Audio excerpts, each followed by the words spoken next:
Pela voz do povo, Jackson Lago foi aclamado guerreiro. Pelo voto do povo, reconhecido como um dos maiores líderes políticos da história do Maranhão. Mas eu vou lutar cada vez mais para que você, companheira, para que você, companheiro, tenha orgulho, tenha entusiasmo, tenha confiança, tenha esperança de que vale a pena lutar. Vamos lutar! Um grande abraço e o meu muito obrigado! O menino, que nasceu em 1934 na cidade de Pedreiras, deixou a terra natal para estudar medicina. Tornou-se médico no Rio de Janeiro na década de 60 e o orgulho da família. Jackson era um primo querido de todos nós, né? Até por ser talvez o primo mais velho, né? E aquela história, naquela época, era médico, né? Começou na Bahia, terminou no Rio de Janeiro. Então ele era um primo assim, que todo mundo gostava, todo mundo elogiava e tal. Quando olha, o Jackson é meu primo. E tinha todo mundo de orgulho dele. Foi no exercício da medicina que Jackson Lago começou a salvar vidas. Se formou bem na época da ditadura militar, mas o médico passou a ir além dos cuidados com a saúde das pessoas. Passou a se preocupar também com as condições de vida da população. Com um diploma de médico, voltou ao Maranhão em 64 para trabalhar pela saúde pública do estado. Foi o pioneiro em cirurgias torácicas, mas sempre incomodado com as dificuldades enfrentadas pelo povo. A dedicação à área da saúde trouxe reconhecimento. Em 1966, Jackson foi indicado para ser secretário municipal de saúde de São Luís.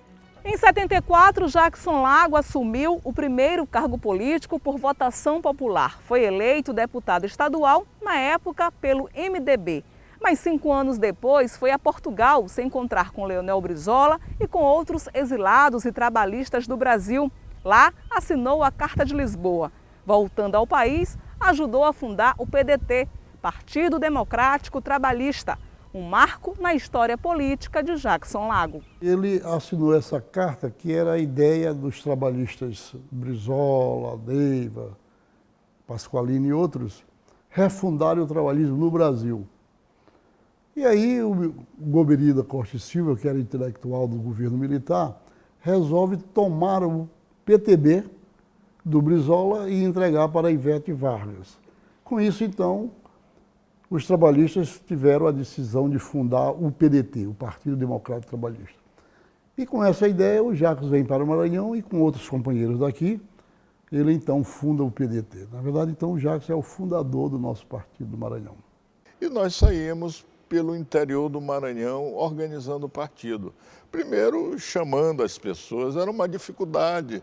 Você falar de trabalhismo, né, e socialismo moreno, as pessoas ficavam muito... Mas o Jackson sempre teve um carisma, né? Ele como médico, essa pessoa extraordinariamente humilde, humana e generosa, a gente conseguia atrair um punhado de eleitores e acabamos, né, organizando o PDT, né, no Maranhão. No governo de Cafeteira, em 87, Jackson tornou-se secretário estadual de saúde. Mais uma vez, fez história na pasta. Em 89, Lago tomou posse como prefeito de São Luís pela primeira vez, cargo que reassumiu em 1997, ficando até 2002 após reeleição. Ele nos dizia, olha, só vale a pena chegar ao governo ou do município ou do estado, se for para, com os governos, quer do município, quer do estado, transformar a vida das pessoas para melhor. Esse é o único sentido da gente conquistar os governos, para transformar a vida das pessoas. Durante o mandato de prefeito, Jackson percorria os bairros para conversar diretamente com as comunidades. Ele tinha essa facilidade de conversa, de diálogo. Ele era um homem de diálogo, de conversa, de abertura, né, de democrático mesmo, né? Então, Jackson era único, né? Eu até me emociono. O anseio de Jackson Lago era lutar pelo desenvolvimento não só da capital, mas de todo o Maranhão, o que conseguiu em 2006, quando foi eleito governador. O presidente da Assembleia Legislativa do Maranhão, deputado Atelino Neto, foi secretário estadual de Meio Ambiente na gestão de Jackson. Ele lembra do homem de coragem, cheio de ideais. Ele foi um político de muita coragem, ele não tinha medo de tomar determinadas decisões e acho que foi isso que fez com que ele conseguisse chegar ao governo do Estado, que também não era um cenário provável. Ele era a referência da oposição à época, mas o grupo que estava no comando do Maranhão era um grupo muito forte, que inclusive extrapolava as fronteiras do estado do Maranhão. E ele conseguiu, naquela época já houve uma junção com o ex-governador José Reinaldo, que havia rompido com o grupo Sarney, de onde ele era originário, e essa junção do capital político eleitoral do Dr. Jackson com também a força política do então governador José Reinaldo, o resultado disso foi aquela eleição consagradora de 2006, onde o Dr. Jackson foi para o segundo turno em segundo lugar, atrás da ex-governadora Rosiana, e no segundo turno conseguiu virar a eleição e ser eleito governador. O senador Everton Rocha está no PDT há 25 anos. Foi líder de movimentos estudantis.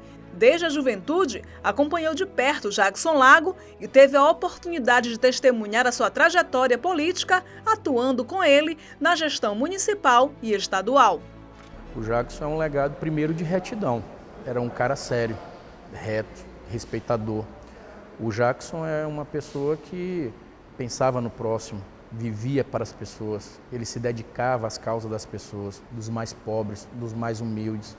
Ele era a pessoa que, mesmo na escuridão, ele tentava colocar luz aos invisíveis, colocar luz aos que não tinham acesso às políticas mínimas que ele poderia ter acesso, ao cidadão poderia ter acesso. Para o senador maranhense, Jackson era movido pelos sonhos de igualdade, um líder inspirador. Primeira conquista que essa ninguém vai tomar e que acho que é a mais importante que o Jackson conseguiu no Maranhão foi mostrar que era possível um médico, uma pessoa simples, que não tinha grupo político de familiar, que não tinha grupo poderoso, poderia chegar lá. Ou seja, é mostrar que qualquer maranhense podia chegar lá. E esse sonho dele fez que, inclusive, eu sonhasse. Por quê? Porque eu sou filho de uma professora, filho de um técnico agrícola e disse, eu também posso. Mas o anseio de Jackson Lago de levar o desenvolvimento para todo o estado foi interrompido. Em 2009, ele teve um mandato de governador cassado pelo Tribunal Superior Eleitoral, acusado de abuso de poder político e econômico. No dia 16 de abril daquele ano, o TSE confirmou a cassação. Mesmo assim, Jackson permaneceu no Palácio dos Leões com o apoio de uma multidão que não aceitava a decisão judicial. Amigos e amigas, companheiros e companheiras, como ele mesmo chamava aliados e eleitores que queriam Jackson como governador do Maranhão. Fez um discurso emocionado e disse, olha, eu não quero sacrifício de ninguém. Porque havia companheiros que queriam resistir dentro do palácio e não sei no que acabaria, né, uma resistência dessa. Mas ele não, ele saiu, comentou, de cabeça erguida e acreditando sempre que era possível. Ele dizia, olha, nós ganhamos o governo, mas ainda não temos o poder. Um grande abraço e um agradecimento deste companheiro de vocês. Vamos juntos construir o nosso novo e querido Maranhão. A médica Clei Lago, viúva de Jackson, não esquece o dia em que o marido, governador eleito, teve que deixar a sede do executivo. É uma coisa que eu acho que o pessoal não tem nem noção do que é você ter aquela responsabilidade de sair do governo, das pessoas estarem ali de seu lado, você tem que dar uma resposta, entendeu? Você tem que ser forte, nem que você não seja, entendeu? Então, foi realmente um problema difícil, muito difícil. Eu acho que o pessoal não tem noção do que é passar aquilo que a gente passou. Bastante emocionada, com os olhos marejados, ela destaca que o marido foi um dos maiores políticos do Maranhão. Eu acho que foi a figura da política contemporânea mais importante do Maranhão. Pelas coisas que ele enfrentou. Né? Quando você tem tudo à disposição, é muito mais fácil. O difícil é quando você consegue ultrapassar a barreira. Né? Jackson tentou ultrapassar as barreiras em benefício do povo do Maranhão. Lutou para voltar ao governo do estado, mas perdeu as eleições de 2010. Outro momento difícil para quem também estava perdendo a saúde depois de ser diagnosticado com câncer de próstata. Ele cumpriu com o dever político dele. Mesmo cansado e já com a saúde debilitada, ele fez aquela última campanha, que foi a campanha de 2010, ficou em 3º lugar. E ocorreu um episódio interessante, que foi, em um determinado momento da apuração, a então governadora, que estava se candidatando à reeleição, a Rosiana, ela estava em primeiro, o Flávio Dino em segundo, e o Dr. Jackson em 3º, mas estava configurando um segundo turno. Quando o Dr. Jackson, isso foi o governador Flávio Dino que me contou, antes mesmo do Flávio procurá-lo para pedir o apoio, o Dr. Jackson telefonou para ele e disse para ele que era para ele ver o local e o horário que o Flávio Dino queria para o Dr. Jackson declarar o apoio. E depois o Flávio mesmo me contou que marcou muito esse gesto de desprendimento do Dr. Jackson nas eleições de 2010. No dia 4 de abril de 2011, aos 76 anos de idade, ele faleceu vítima da doença e de problemas cardíacos. Deixou esposa, 3 filhos, amigos e um povo de luto. É um ser humano raro que nós encontramos no mundo. Então, o Jackson era um homem extremamente generoso, amigo, carinhoso com todos, né? Tinha uma palavra de conforto a todos que o procuravam. Eu sou um beneficiário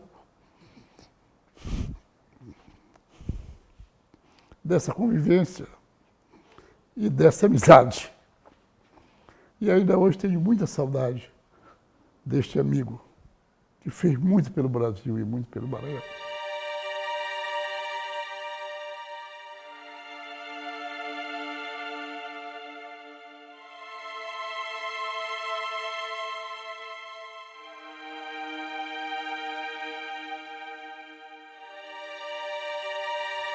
Jackson morreu em São Paulo, como em 1964 voltou ao Maranhão, mas dessa vez para os braços de uma multidão que chorava pela perda do homem guerreiro, que tinha como lema: a vida é combate, que os fracos abate e que os fortes, os bravos, só pode exaltar.